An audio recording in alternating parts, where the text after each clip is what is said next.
Well, welcome back to the Steele Podcast. Let's get one more swoop there. Actually, I need to actually fix it. It's Okay. Again, I'm super disheveled today, so Yeah. It's okay. It's not fantastic. We're doing our best. All right. It's all we can do is to do our best. That's what we're trying to do here That's all we can do. the Studio Steele Podcast. I just got back from a little mini vacation. You just took a good weekend. You went to the mountains. Went to the mountains, right? Yeah, it was. I think it was a good little mix of everything. Yeah. We kind of did like a little bit of everything all the time. Like the pool was open. We went hiking. We did a little Banff Canmore shopping. We checked out the restaurants. We did some lounging about. Okay. And so. Is that the kind of traveler you are? Because when you think about people traveling, there's kind of two realms. There's the one realm that kind of they do everything that they can. They've planned it out to a T. They're making sure that they stop at every event. Yeah. And some they're just I go and I do nothing. I sit by the beach. I sit by the pool. I sit alone in the hotel room because I don't want to see people. There are the two ends. You kind of relax. Are you the do everything kind of person, or? I'm the do everything kind of person. When I go on vacation, I try to research the area a little bit to see if there are attractions or sites or local flavors or distinctions that I can go and check out. Nice. One of my favorite things to do is explore. What does this city, this place, this area have to offer that I could see that I haven't seen before, or maybe revisit. But that is definitely how I like to travel. I'm kind of a go kind of guy. What about you? I'm the same way. Not to the full extent. I don't do all this pre-research and make sure that I'm going, because I used to that when I was a kid. My parents would plan everything out to the hour, and we're running the whole time. Yeah. But I almost need to be doing something. If I'm sitting for too long, I'm okay, what do I do now? Why am I sitting here? If I'm on vacation, I could be doing this. If I just want to sit down, I could just sit down at home. I could just do nothing at my house or that. If I'm somewhere the mountains or a new location, I want to experience everything that I can experience. Yeah. That's why Europe seems daunting to me. Yeah, there's so much history. There's so much centuries of history. That's one area that I've always wanted to go. I honestly want to go to Europe, just somewhere in Europe. I've been to the Southeast Asias. I've been around, but I've never been anywhere Europe. That's my next on my list.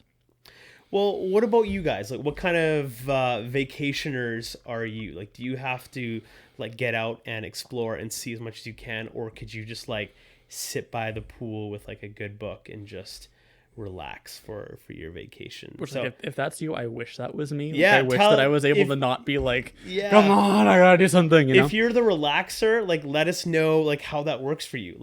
Put that in the comments and let us know. Tell us how to relax. Tell us how to relax. We need to going crazy. We need to know that. So yeah. So this is season 3 and we are going through D6 curriculum. Yeah, we are. Type stuff. And in the last couple weeks, we've covered a story in John about Jesus bringing Lazarus back from the dead. Yes. We've also kind of touched on Job a little bit. Not Job. Job. No job with Job. No job. Yeah. No, just a Job. It's not like Steve Jobs. Could you imagine Steve Jobs? It's a British sorry, I'm having a great time with the accent. Please continue. I'm derailing. That's all right. So definitely the defining characteristics of these stories is sort of the hard times that the characters in these stories had to go through. And so what we wanted to do is kind of talk about that in this podcast. And we've talked about why do bad things happen to good people? Last season. Yeah, you can go to the back catalog and check that out. But this is we just kind of wanted to take a look at hard times and suffering and what we can kind of glean from these stories about suffering that we looked at. Yeah, it's kind of less of a why did this bad thing happen, but more so what do you do when bad things happen? Because in reality with this world, like everyone is going to experience some sort of suffering. And like this could look different for everyone, will look different for different degrees of each person. Like people lose their jobs, right? Especially in this current COVID lifestyle. Yeah, there are so many people that are just looking for jobs and are searching, and that is a time, like that is a difficult situation. Yeah, some people struggle with addiction, some people struggle with the loss of a loved one, personal direction and understanding where they're going with life, or even just like a sudden drastic change that you're not experienced like, for. you know, it's like, especially if you're younger, like, you know, let's say like your parent gets a job or something in a different city, like a sudden change for you might mean moving to a different school, a different part of the city, different part of the country, different part of the world, right? And that could be something that is a hardship to overcome, right? And you had kind of mentioned time in that, like going through a hard time, and sometimes like I feel like these are like periods in your life, right? They don't define the entirety of your life, but that there's a period in which like a hardship or you know, something that you're suffering through will need to be overcome, right? And sort of like this period could almost be defined as like waiting, like you're waiting to get through that on the other side, right? And that's not to say that's like, you know, like all of life sucks and all of life is suffering, because life there's is fantastic. goodness, there's and great things. It's just, but there will be these times where you are tried, and it will feel like suffering. It will feel like hard times, right? So you know, I feel like getting a handle on this like sooner than later, like on this reality, is going to set you up better to experience those times. It's not that like when you're growing up or get older, like life just gets like harder or like worse or anything like that. It's just sort of like it gets more complicated, and in those complications there's challenge, and you know, that will work itself out in periods and times where life is harder than other times, right? So the first thing that we wanted to quickly talk about with suffering is getting an understanding about like what suffering is and what it isn't. And like to understand what suffering is, like we talked about how it can look different for different degrees, but also like understanding the source of the suffering, I think, is important. Because like when you look at suffering, like it doesn't just come from like one location, because sometimes a hard time will happen because of a decision that you make. Maybe it won't. Maybe it will happen because of something that somebody else does or something else that you have no control over. Right. So like you could like, because we are sinful, we might make decisions that will bring hardship on ourselves, right? It's like, you know, maybe your pride would get in the way, and that stands in a relationship, right? It stands in the way of like a good relationship, right? Or sometimes other people's decisions will cause like hard times on you. Like if someone breaks into your house and steals your stuff, right? Like, which hopefully isn't going to happen, right? You know, but sometimes like the sinful decisions that other people make will impact you, even though you had nothing to do with that, right? And then sometimes they're just sort of like, I guess we call them, I don't know, like natural circumstances or something like that. Like, I mean, right now we're in the middle of a pandemic, right? How many months are we in on this right now? What is it, like 9 plus or somewhere around like there? That? So, like, this is just like there's like a virus going around, right? And it's creating hardships for a lot of people. So, these are just like various situations that could arise and how they could arise in your life, right? And I think just talking about these areas where they can arise, it also is important to talk about what doesn't cause it. Because I think there's a lot of people that will say, oh, a bad thing happened because of this or of this. And I think that it's important that we kind of nix those, to get rid of those thoughts. Like one thing that I've often heard is just like this idea that like there's like this big cosmic, like if I do bad things, then bad things are going to happen to me, and if I do good things, then good things are going to happen. It's kind of like this idea of karma, right? Right, like a cosmic exchange almost, And I think that isn't always the case. Like we talk about this pandemic that's going on. Like I mean, I know that I've failed in certain areas of my life, and I've done things, but I don't think that I did enough bad to cause a pandemic to happen globally that has impacted me, you know? Yeah, exactly. So, you know,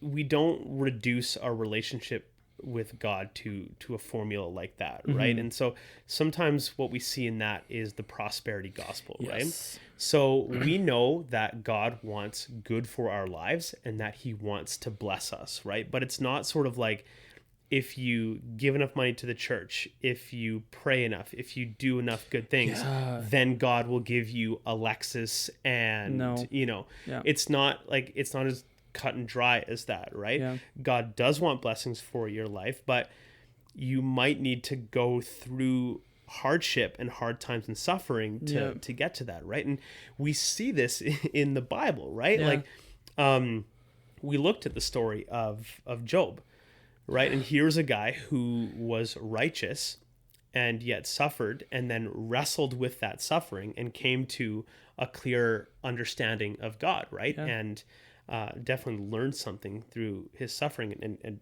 received blessing in that learning, right? Or look at Paul's life. Yeah, oh my goodness. Right? Like, here's a guy who talks about all the suffering that he experienced. And here's a guy who is arguably like the greatest Christian humanity has ever known. Right? The greatest follower of Jesus that humanity has ever known. And yet he talks about like a thorn in his side, being imprisoned and beaten. He was shipwrecked. Spent time at sea, right? Like, and all of this while serving God to the best of his ability, right? So,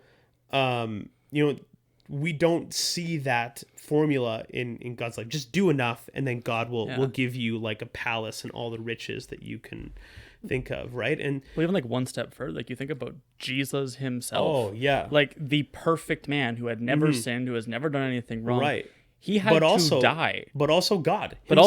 Yeah. Right? Like, he had to die in order for us to be able to receive that salvation. And like that is bad for him. Like I'm pretty sure Jesus wasn't like, oh, I'm gonna die. This will be great. God, this will help you later. Like, if I found out that I had to die for something, that's like, no, God, why? And like you see accounts of him like on the mountains, like praying to God, being like, okay, I know this is your will. Yeah, I don't want to do this. I don't want to do it, but I know this is what you want. Yeah, exactly. And I like to kind of like circle back to the example of Jesus, who lived as a perfect man, who lived fully as God, as an example for my life as well. Like we talk about this philosophical idea of like, why do bad things happen to good people? Right. And like, almost like the question is like, well, why wouldn't they? If the God of the universe, who spoke everything into existence, couldn't escape it, then why should I expect this sort of like easy road in my own life? Right. So that's kind of the sooner we kind of understand and anticipate that we're going to experience trials, sufferings, persecutions, hard times in our lives, the better suited we are going to be set up to see ourselves through that while we're waiting in that period to get to ourselves to God's goodness and to God's blessing in our life. I think it's also just important to know that we're even told by Jesus that we're going to face suffering. Like there are a couple times in the Gospels where Jesus is telling his disciples that his followers are going to face persecution. And like, that is a full different level. Like persecution is this kind of different thing, but if you're getting persecuted, you're suffering. You're facing a hard time, and he is preparing his followers that there are going to be hard times. Yeah. And we can be prepared. So we know that we are going to be experiencing suffering and hard times in our lives. It's Jesus told us this. Jesus exemplified this, and it is a biblical model. We see that in the Bible. Yes. Right? So let's talk about some things that you guys can do when you are experiencing these moments, these times of waiting to see yourself through to the other side of challenge and hard times in your life. Well, the first one I think you can talk about is kind of the one that is often the first thing you hear from people who tell you about this, is just to trust, have faith, know that there is going to be a way through this. And like, that doesn't, I've been in hard situations. I have suffered. It doesn't always help to hear someone just say, just have faith, just trust that it's going to be good. Yeah. But I think it's important to know that God does want to bless you. We talked about this. Like, he doesn't want bad things to happen to his children. And there's an importance just to be able to not see life just through your own eyes and trying to have a perspective of, okay, God sees bigger than this. God's going to do something to have a bigger impact on my life by putting me through this. Like, you look at the story of Lazarus, like, Jesus deliberately waited for 2 more days to come back, which hurt him. It said that it was hard for him to do because he was such good friends with the people. But by waiting for those 4 days to come back, he had a greater impact by raising this dead man who has been dead for 4 days. Because, like, if you think about it, he could have just went there, poof, ready to go. You're healed. You're good. You're able to move on. Actually, he could have just sat there and healed Lazarus from where he was. He did that before, right? I don't know, long distance healing, right? But, like, he did that before, is what you're saying. Like, he healed so many people that way. And if he did that, it would have been, okay, God can just keep healing those who were sick. This showed the full power of what Jesus could do and how he had power over death itself. And I'm not saying that God's putting you in here so you're going to actually die from to raise you back up to life. No. But there could be something more happening behind the scenes. There could be something that will require you to go through the suffering so that God can have a greater impact. Right. In my own life, I had experienced like a period of hard time in the realm of job searching. Right. And it was a significant period of time for me. It was, about 1.5 years of searching and waiting and interview after interview and, not receiving it after not receiving it, and it gets kind of demoralizing after a while. And, I tell people that, my attitude wasn't perfect during that whole time, right? When you're kind of like wrestling with this and that's okay to experience those feelings and go through those times. But, sometimes I think that like trusting and faith also kind of looks like action as well. Right. And so, one of the things that I didn't do, okay, well, it's been like 5 interviews and 5 letdowns, well, I'm done. It's sort of like, okay, well, let's just keep going to the next one. Right. And kind of like stepping out in faith and like acting it and moving forward. Right. And like trusting that God will bring you to a place. And, like every time, like in my head, I'm like, this is perfect. This is great timing.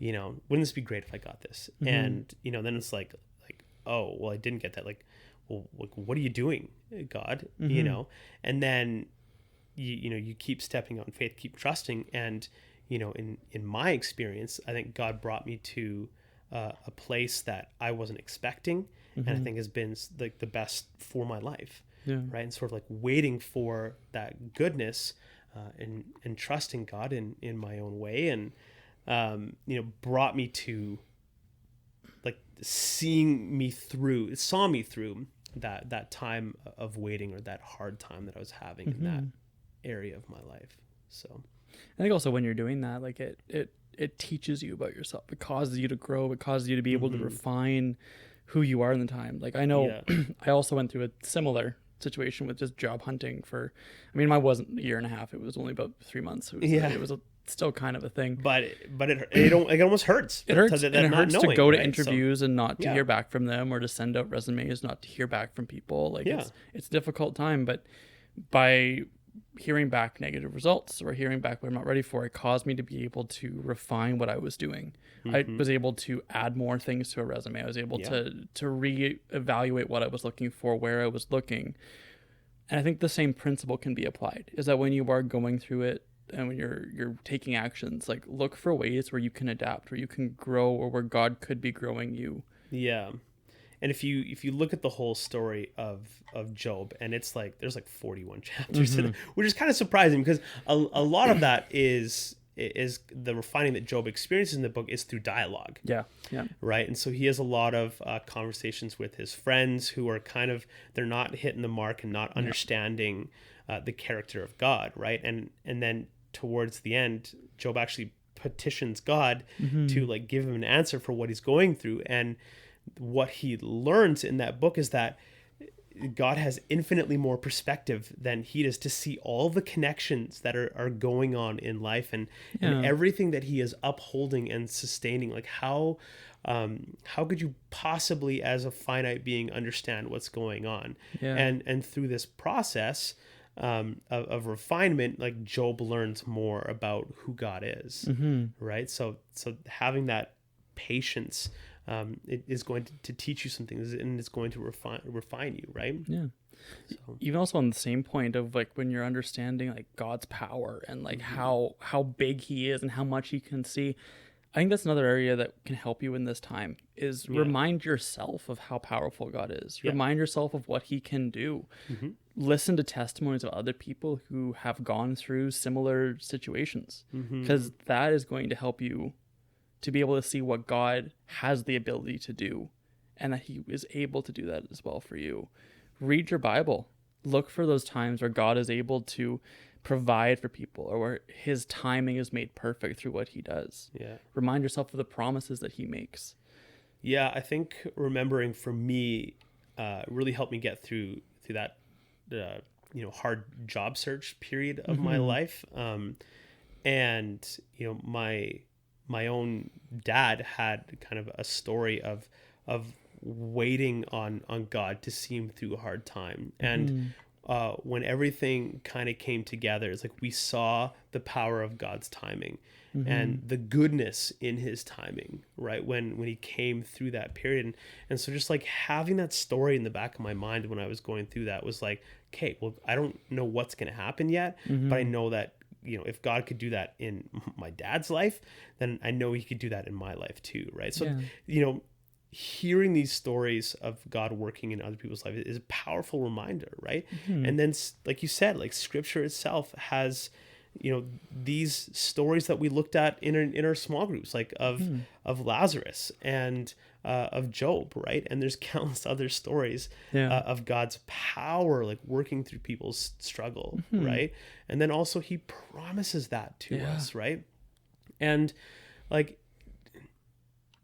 this may sound weird to say, but like even if you struggle every day of your life in following Christ, the hope and the promise after all of that is eternal glory and life with God in his kingdom, right?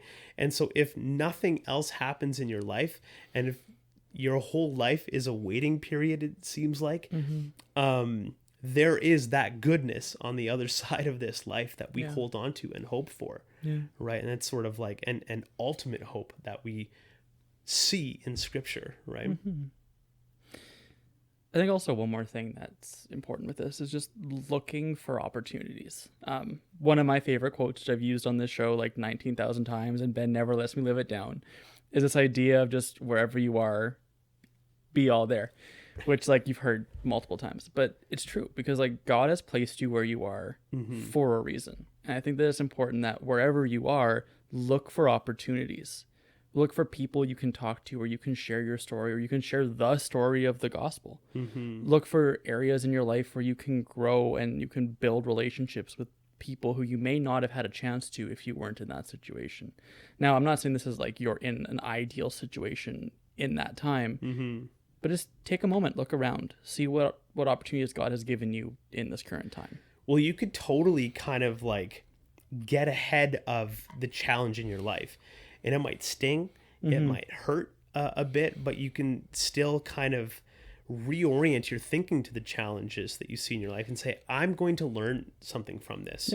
And there's an opportunity in that, right? And then another opportunity that you can look for in sort of like a flip the script kind of way. And I've tried to do this in my own life a few times when, I remember I had, this day where nothing seemed to be going right. It's not this long period, but and it wasn't even anything like terrible. It just seemed to be like, like the timing was off on things, and it just sort of like throws your whole day off, right? But you can kind of like flip the script on these situations, and you can decide to bring goodness into people's lives too, right? So you can kind of like take control of those hard times and say like, even though I'm experiencing this suffering, what can I do to bless other people? Yeah. Right. So like, it's not that you're in an ideal situation, but there are things where you can do. And we're not even here saying that like, no matter what situation you're in, just follow his advice, because everyone's hardships looks different. Right. And what's difficult that I could be going through could be like nothing compared to what you are going through. Totally. And we're not here trying to say that everyone's the same. Yeah. But we do know that it can be very difficult when you're in these hard times of life. So we wanted just to give a couple ideas of what you can do and what you can focus on. Rest assured that God wants goodness for your life. He does want to bless you, but that doesn't guarantee smooth sailings. And sometimes these rough patches in our lives actually make life better for us once we've gone through them. As weird as it is to say that, but employing some of these ideas when you're going through hard times, I think sets you up to wait better, to work your way through challenge better. So, and you know what? And this isn't on our list. We got whiteboards over here. I just thought of this now, but like another great way for you to experience times of waiting or times of challenge is community. Oh yeah, 100%. Reach out to your community. Your youth group leaders are here. Your church community is here. Peers in your youth group are here. And you can totally reach out if you are experiencing struggle in your life right now, because there are people that want to help you. You are not in this alone. No. And life is always better when we do it together. Yeah. So yeah, there's one for free. For everything, everything's for free. So unless we get that merch, except for the merch, there we go. We might have to charge for the merch. That's the podcast that we have for today. Don't forget to comment about your vacation style. Yep.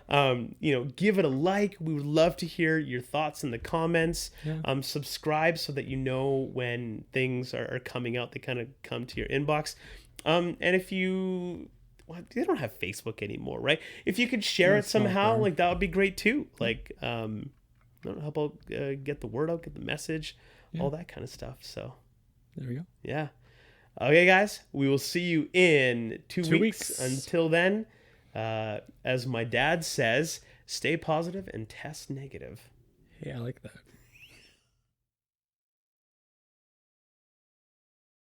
The patty. Yeah, what is that accent? That is not. That's not Boston. I'm so sorry.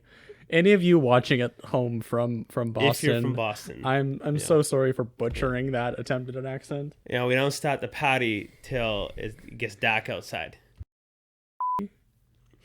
This hoodie has nearly killed me like twice. Has it? Yeah. Just like in your sleep, or like no? Hired some bounties. The thing about the hood on this hoodie is that it is massive. That is such a big hood. And so when I wear it, like my peripheral vision I can't see Ryan right now. I can see him in my peripheral vision, and now I can't. And so I've nearly been run over by like a train and like a guy on his bike. And so, yeah. I have never had a stronger urge to just like do that, like the pull string thing. Yeah. Oh, I'd have so much room. Yeah, you'd be fine. I don't know if it would make a difference. I think I told you this, but whenever I try and do an accent, it always like ends in like an Australian accent. Because that's like the one that I've practiced doing, and it doesn't matter what I try and do, like it will just find a way to sneak in there, Yeah. So, like Mitch, if you're watching. Hi, I'm Ryan. You get your dad to this is my authentic voice. This is my natural voice. This is not good. You can get Ben Moore to check that out. Hey, a native Kiwi told me once that I had a good accent with that, and I'm sticking with it forever. And yeah. And you believed them? Yeah. Oh, you go turn off the camera. Okay. What's the hand motion? That was banishing you to turning off the camera. Banishing me to the camera. Yes. Okay, then turn off the audio. Didn't look as good. Like, same vein as the person who told you that you had a good Kiwi accent, like non-existent. Hey, you know this Kiwi, and they are super trustworthy. Granted, this is the first time they had ever met me, so they were probably just trying to be nice. Right. But that's fine. And you didn't know their brand of sarcastic humor was that to also, tell you that you also had could a good Kiwi accent. But until I hear otherwise, I'm going to continue to have a natural voice. Kiwi accent. My this is, I don't even know what this is. It could be Australian. It could be New Zealand. It could be my own interpretation. You guys tell us what this accent is. Horrible is the correct way. Horrible. It's terrible. Ryanese, Ryanese is pretty that's good. an acceptable. Can I do the entire podcast in this accent? How long till everybody unsubscribes? Everybody. That'll be the challenge.